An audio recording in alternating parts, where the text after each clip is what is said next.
아침 묵상에 오신 여러분들을 환영하고 축복합니다. 특별히 오늘은 이번 한 주간의 첫날이죠. 또 이번 한 주간 첫 시간을 하나님께 이렇게 드렸을 때 하나님께서 오늘 하루를 또 이번 한 주간을 은혜 가운데 우리를 지킬 줄 믿습니다. 그런 믿음을 가지고 힘차게 이번 한 주간 시작했으면 좋겠습니다. 오늘은 구브로에서 전도하다라는 제목을 가지고 사도행전 13장 4절부터 12절까지 말씀을 살펴봤으면 좋겠습니다. 우리 4절부터 7절 말씀 같이 한번 읽어볼까요? 두 사람이 성령의 보내심을 받아 실루기아에서 내려가 거기서 배 타고 구브로에 가서 살라미에 이르러 하나님의 말씀을 유대인의 여러 회당에 전할세. 요한을 수행원으로 두었더라.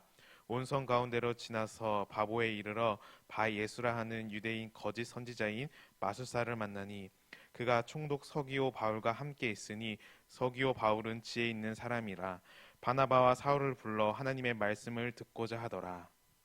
예, 두 사람은 누구냐면 바나바와 사울이죠.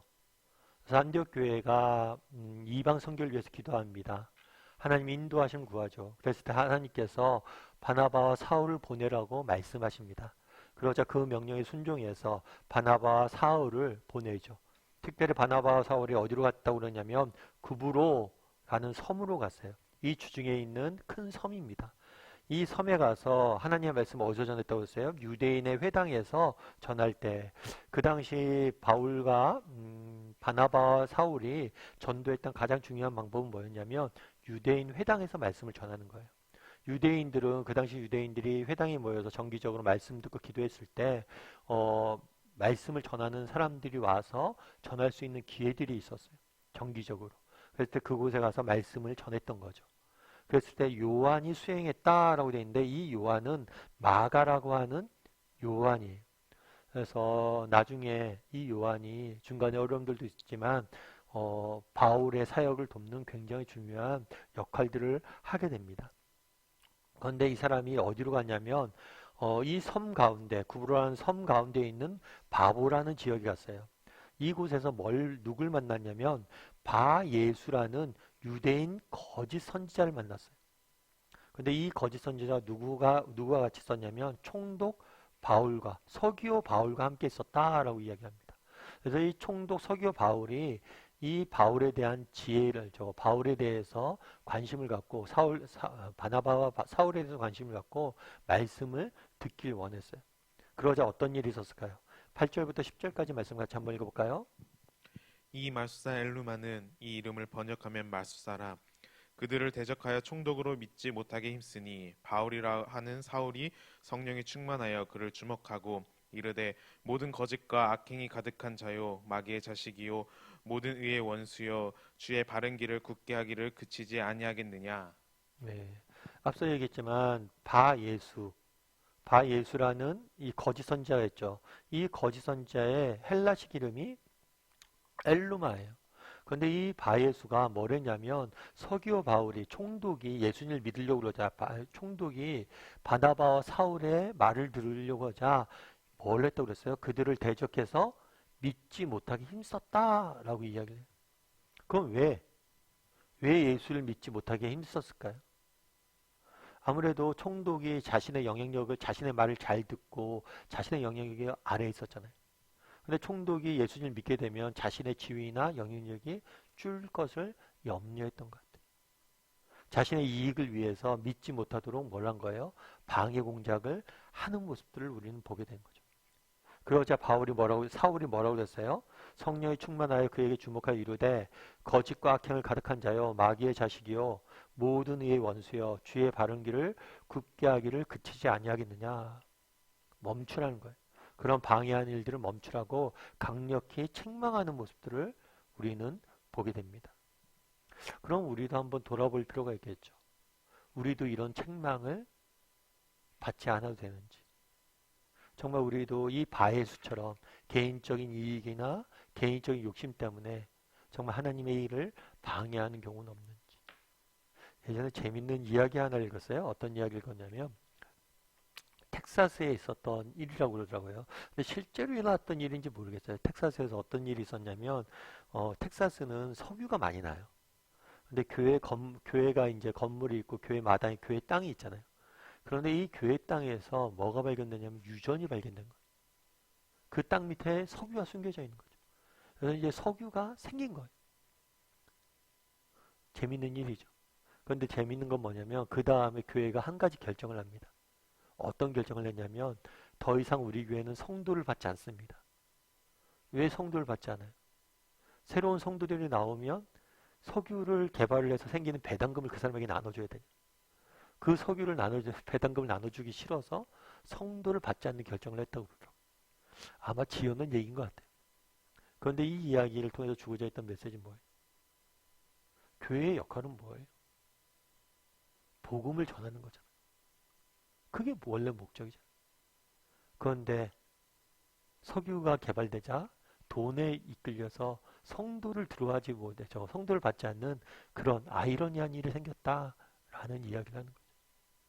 우리는 그러니까 이 바예수가 뭐란 거예요? 개인의 욕심에 이끌려서 복음이 전해진 걸 막고 있잖아요. 그런데 우리도 이 바예수처럼 막 이렇게 복음을 전하는 것들을 막지는 않죠. 그럼에도 불구하고 우리가 신앙생활을 하거나 예수를 믿거나 이 땅을 살아가면서 정말 욕심에 이끌리는 경우들이 없는지, 또 욕심에 이끌려서 하나님의 일을 방해하는 경우는 없는지 우리가 돌아볼 필요는 있는 것 같아요. 우리 11절과 12절 말씀 같이 한번 읽어볼까요? 같이 읽도록 하겠습니다. 보라, 이제 주의 손이 내 위에 있으니 내가 맹인이 되어 얼마 동안 해를 보지 못하리라 하니 즉시 안개와 어둠이 그를 덮어 인도할 사람을 두루 구한지라. 이에 총독이 그렇게 된 것을 보고 믿으며 주의 가르치심을 놀랍게 여기니라. 바예수가 뭐가 됐다고 그랬어요? 맹인이 됐다고 그랬어요. 왜 맹인이 되겠다고 했을까요? 아마 그 당시에 바예수의 영적인 상태를 보여주는 거죠. 정말 하나님에 대해서 모르고 정말 그러면서 마치 자기가 선지자라고 이야기한 것처럼 맹인이 맹인을 이끌어간다는 성경 말씀처럼 정말 하나님에 대해서 모르고 인생의 참된 진리도 모르면서 오히려 다른 사람들을 정말 진리로 못 가게 막고 있는 모습임을 영적인 상태를 보여주기 위해서 맹인이 되게 했던 거죠. 아무튼 그 결과 어떻게 됐다고 그랬어요? 총독이 그렇게 된 것을 보고 믿으며 주의 가르침을 놀랍게 여기더라. 사실 앞서 우리가 순서를 봐야 되는데요. 안디옥 교회에게 하나님께서 명령하시죠. 바나바와 사울을 보내라. 이 명령에 순종을 했어요. 순종하지 어떤 일이 있었어요? 그냥 순탄하게 모든 일이 진행되지 않았어요.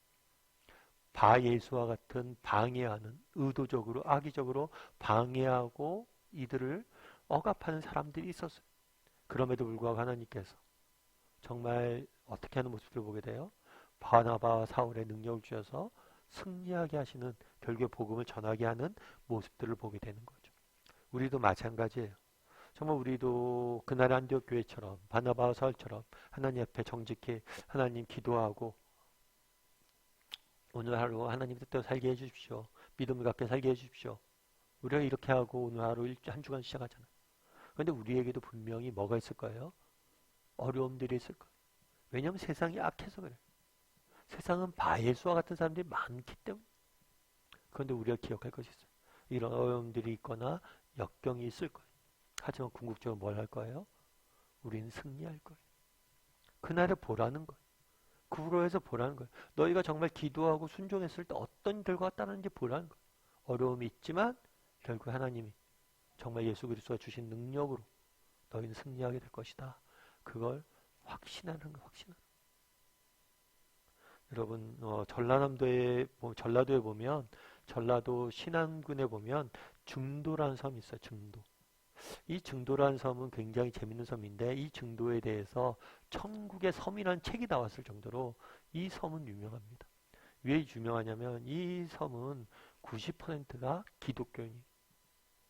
사실 90%가 기독교인이 되는 게 쉬운 일이 아니죠. 우리나라 복음화율이 높아졌다고 해도 이 정도로 높아지진 않습니다.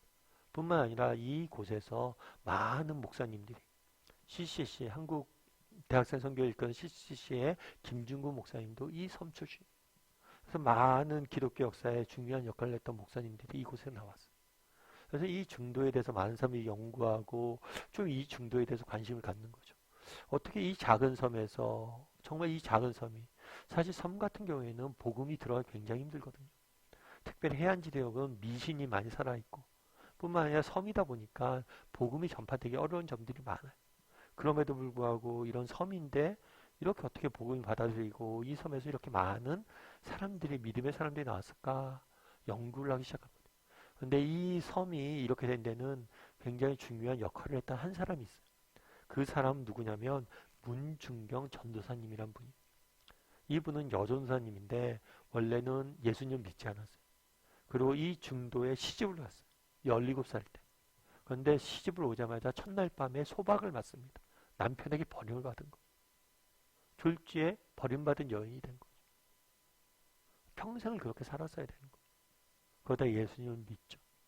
예수님 믿은 다음에 이 사람이 이 전도사님이 뭘 했냐면 이 중도에 가서 복음을 전하기 시작합니다. 그래서 이 전도사님 덕분에 복음이 심겨진 거죠. 그러다가 주 6.25 전쟁이 터집니다. 6.25 전쟁이 터져서 결국에 이 전도사님은 공산당에 의해서 순교하게 돼요. 그런데 이 전도사님이 심었던 그 복음의 씨앗이 이 중도를 이렇게 바꾼 거예요. 어떻게 보면 그날에 어떻게 생각할 수 있어요? 정말 이 버림받은 여인이 뭘 할 수 있겠냐? 라고 생각할 수 있었죠.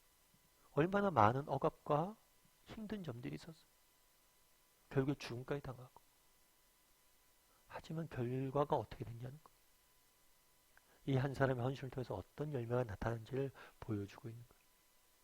그날에 바나바와 사울이 하나님 명령에 순종해서 구브로로 갔습니다. 정말 어려움들이 있어요. 왜요? 세상은 악하니까. 하지만 궁극적으로 승리하게 될 것이다.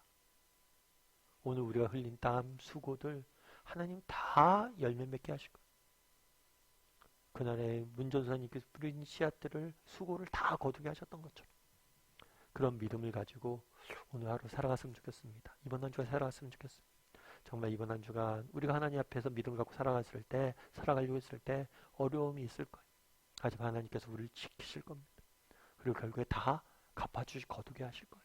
그런 믿음을 가지고 이번 한 주간 시간은 저와 여러분이 되었으면 좋겠습니다.